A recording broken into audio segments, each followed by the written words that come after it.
Mask assembly. Spread the headgear on the table as inverted triangle with the logo facing down. Put the upper ends of the headgear into the fitting hole and attach them well. Connect the unilateral clip below. A click means a correct fitting. Mask fitting. Push the mask slightly onto the face. Pull the headgear over the head top. Put the other end of the headgear into the fitting hole and attach it well. The upper edge of the cushion should be aligned with the nose root, while the edge below with the underjaw. Adjust the headgear by both sides simultaneously,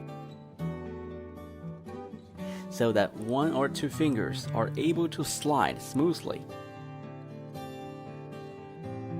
The video is displaying the correct way of fitting.